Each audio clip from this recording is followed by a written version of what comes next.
enactment, that is enactment. So this Samhita has been enacted on 25th of December 2023 by Parliament. तो इसका जो enactment है वो कब हुआ है? 25th ऑफ दिसंबर 2023 को हुआ। लेकिन इसके अंदर जानने वाली बहुत बातें हैं। ये कैसा लॉ है? सेंट्रल लॉ है। कैसा लॉ है बेटा? किसने बनाया है? सेंट्रल लेजिस्लेचर ने बनाया है। उसका नाम क्या है? पार्लियामेंट। और आप लोगों को ये बताऊं कि पावर कहां मिलती है इसको लॉ बनाने की, या सबसे पहले आप जानिए कि इसका कंपोजिशन क्या है, पार्लियामेंट किस किस से मिलके बनती है, और दूसरा पावर कहाँ है इसको। भाई पार्लियामेंट को पावर भी तो होना चाहिए लॉ बनाने का, है ना? और हमको पता होना चाहिए।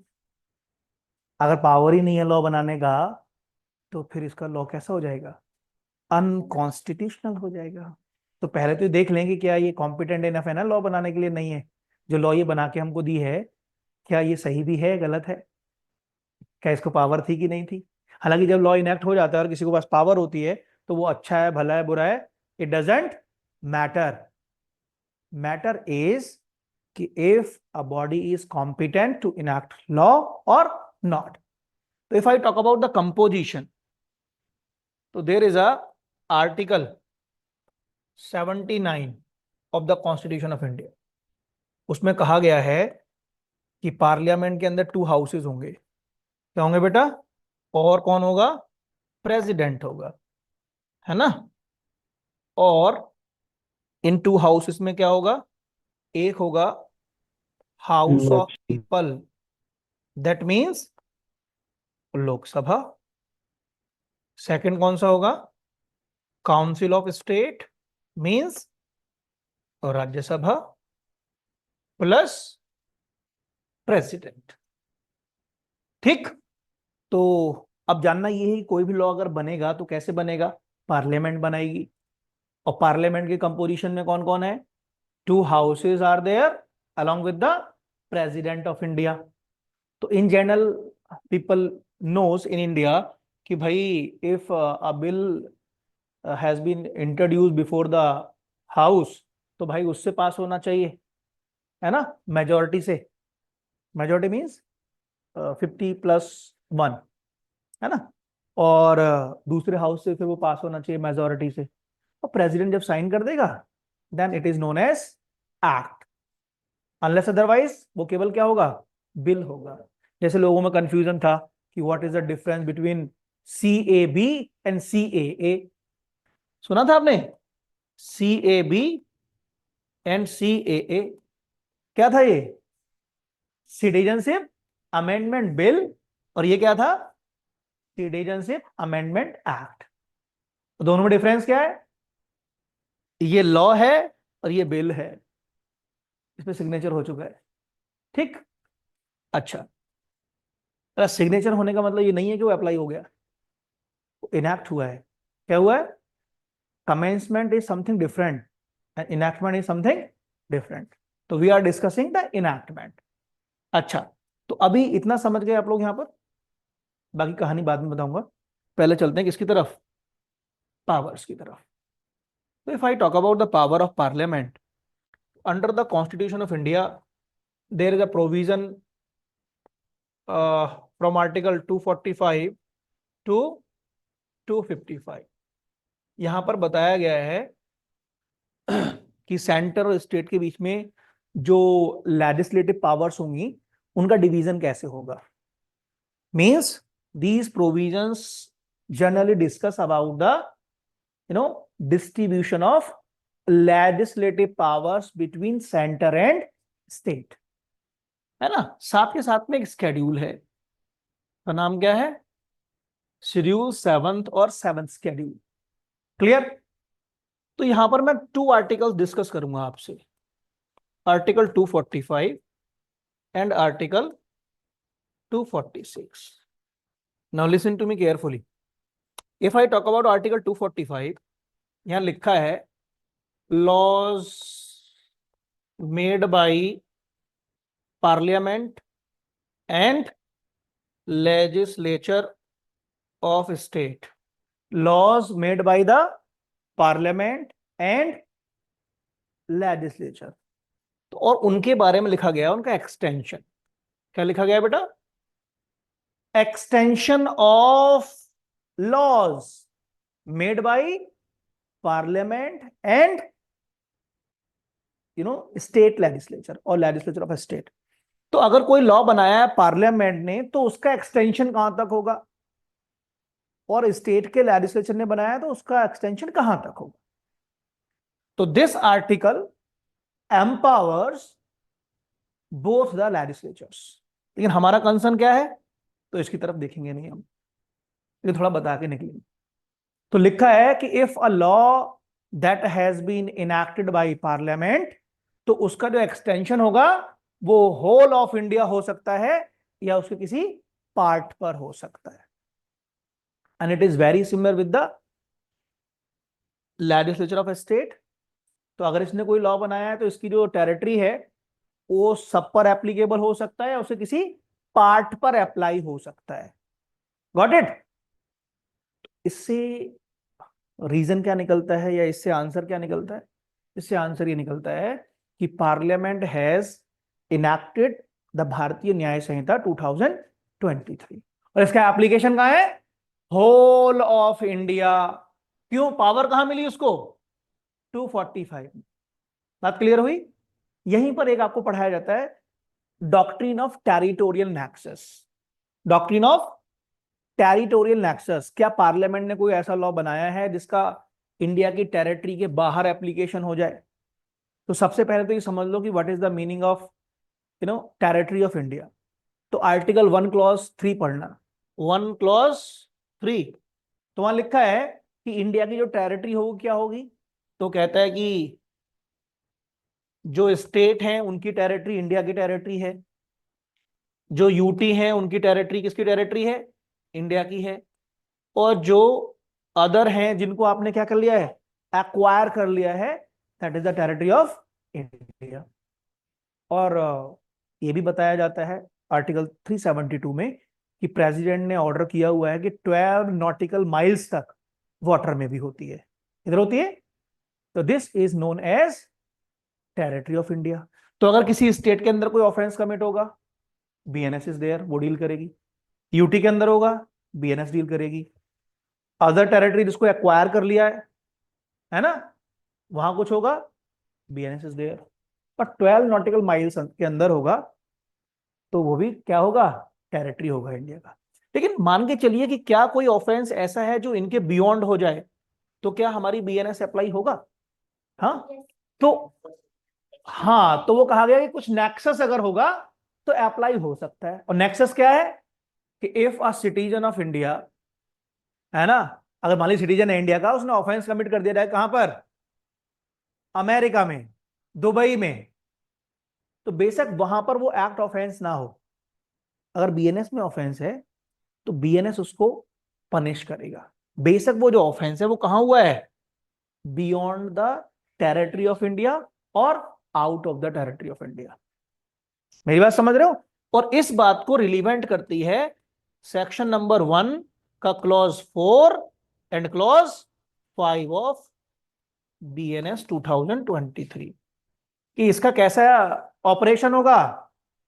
Extra territorial operation, extra territorial operation. लेकिन अगर बीएनएस के अंदर, मतलब इंडिया के अंदर, means with in the territory of India अगर ऑफेंस कमिट होता है तो सेक्शन 1 क्लॉज 3 इज देयर। वो किसकी बात करती है? Intra territorial, intra territorial operation of BNS. तो कहने का मतलब क्या हुआ कि ये जो बीएनएस है इसका जो एप्लीकेशन होगा वो हमारी टेरिटरी के बाहर भी हो सकता है, अगर हमारे लॉ का और उस ऑफेंस का आपस में कोई कनेक्शन है, कोई नेक्सस है, कोई रिलेशन है। पावर कहां मिला पार्लियामेंट को? आर्टिकल 245 में। कहां मिला? इसीलिए उसने ऐसा लॉ बना दिया। क्या अगर पावर नहीं हो तो बना देती? No, never.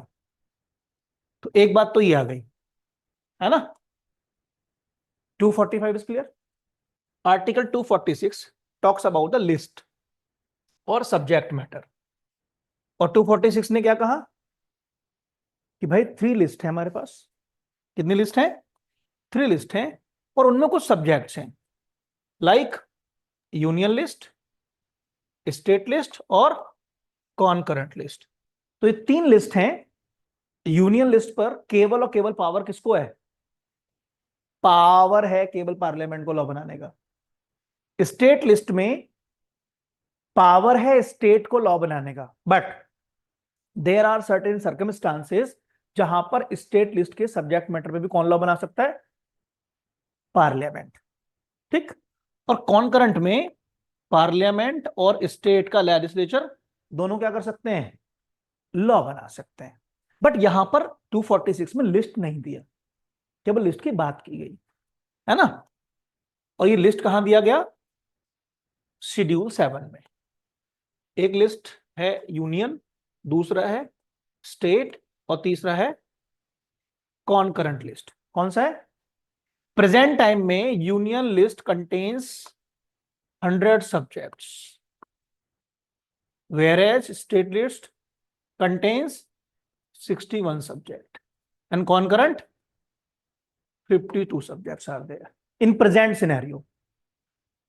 यहां कभी कभी 97 हुआ करते थे, कहां पर? यूनियन में। स्टेट में कितने थे? 66, और कॉन्करेंट में कितने थे? 47। But gone are the days, उनकी बात नहीं हो रही, प्रेजेंट टाइम में ये सब्जेक्ट्स हैं। अब सवाल आता है कि जो सब्जेक्ट हम देख रहे हैं that is law, that is criminal law, that is criminal law. तो क्रिमिनल लॉ पे कौन लॉ बनाएगा? तो for a kind information, criminal law is a subject matter of कॉनकरेंट list. और यहां पे ध्यान से समझना, हमने कितने बिल इंट्रोड्यूस किए थे? 3। तो जब आप देखोगे entry number 1, entry number 2, entry number 12, मैं ज्यादा दूर नहीं जाऊंगा, केवल 3 की बात करूंगा। एंट्री नंबर 1, एंट्री नंबर 2, और 1 और 2 कितने हो गए? रीजनिंग बनेगा अब आगे। 1 में लिखा है क्रिमिनल लॉ, 2 में लिखा है क्रिमिनल प्रोसीजर, और 12 में लिखा है क्या? एविडेंस। 12 में क्या लिखा है? एविडेंस। तो इन तीनों सब्जेक्ट मैटर पर कौन लॉ बनाने के लिए कॉम्पिटेंट है? Parliament as well as the state. तो in conclusion I am here to say कि parliament is competent enough to enact the BNS, BNSS as well as BSA, because उसको power कहां मिल रहा है? कॉन्करेंट लिस्ट में, है ना? और ये जो सब्जेक्ट है वो हमको कहां मिला? कॉन्करेंट लिस्ट में। बेसिकली पावर कहां लिखी है? 246 में। कहां लिखी है? 246 में कि पार्लियामेंट लॉ बना सकती है। लेकिन किस सब्जेक्ट पे बनाएगी? ये सब्जेक्ट्स कहां लिखे हैं? 7th शेड्यूल की तीनों लिस्ट के अंदर। लेकिन हमारा सब्जेक्ट मैटर कौन सा है? Concurrent list. तो entry number 1 that is deals with criminal law, means penal provisions, कि ऐसा लॉ जो ऑफेंसेस को डिफाइन करे और उनका पनिशमेंट प्रेस्क्राइब करे। समझ रहे हो ना बात को? और उसका प्रोसीजर सब्जेक्ट नंबर 2 है, या एंट्री नंबर 2 है, और एविडेंस 12 है। जाकर देख लेना, कॉन्स्टिट्यूशन के अंदर मिल जाएगा। ठीक है। नाउ इन कंक्लूजन, तो हमने पावर देख लिया। पावर तो है किसके पास? पार्लियामेंट के पास, कि वो एक्स्ट्रा टेरिटोरियल ऑपरेशन वाला भी लॉ बना सकती है। 245 में लिखा है। 246 में क्या लिखा है? कि वो यूनियन लिस्ट पे लॉ बना सकती है, पावर है। सर्टेन सर्कमस्टांसेस में स्टेट लिस्ट पे बना सकती है ना? अगर वो सर्कमस्टांसेस नहीं है फिर स्टेट ही बनाएगा उस पे लॉ। और कॉन्करेंट लिस्ट में भी क्या बना सकते हैं? मिलके लॉ बना सकते हैं, है ना? और कॉन्करेंट लिस्ट में सब्जेक्ट मैटर कहां दिया हुआ है? आपका 7th शेड्यूल के अंदर। तो जो तीनों उसने लॉ बनाए हैं, इसका मतलब वो वहां पर कॉम्पिटेंट है उन तीनों सब्जेक्ट मैटर पर लॉ बनाने के लिए। Got it? चलो, अब हुआ क्या कि 3 bills have been introduced before house of people, और वो बिल कौन कौन से थे? बीएनएस, बीएनएसएस और बीएसए। इनके बिल्स ये कहां इंट्रोड्यूस किए गए बेटा? बिफोर लोकसभा, है ना। मैं फाइनल टच दे रहा हूं इसको बेसिकली। और ये जब लोकसभा में इंट्रोड्यूस किए गए तो लोकसभा ने इनको पास कर दिया, passed by Lok Sabha on dated of 20th of December 2023। तो 20 दिसंबर को लोकसभा ने इन तीनों बिल्स को क्या किया बेटा? पास कर दिया। और हम सबको पता है जब एक हाउस पास करता है तो कहां ले जाते हैं? दूसरे हाउस में। अगर दो हाउस हैं किसी लेजिस्लेचर में तो, अब चूंकि यूनियन के लेवल पर दोनों हाउसेज हैं, लेकिन स्टेट के लेवल पर कुछ ऐसे स्टेट हैं जहां पर एक ही हाउस है, दैट इज लेजिस्लेटिव असेंबली। तो कुछ जगह ऐसे है ना, काउंसिल भी है। फिर इसको ले गए बेटा हम कहा? राज्यसभा। इसने भी पास कर दिया 21 of December 2023। Next day of president ने इस पर साइन किया, दैट इज 25 ऑफ दिसंबर 2023।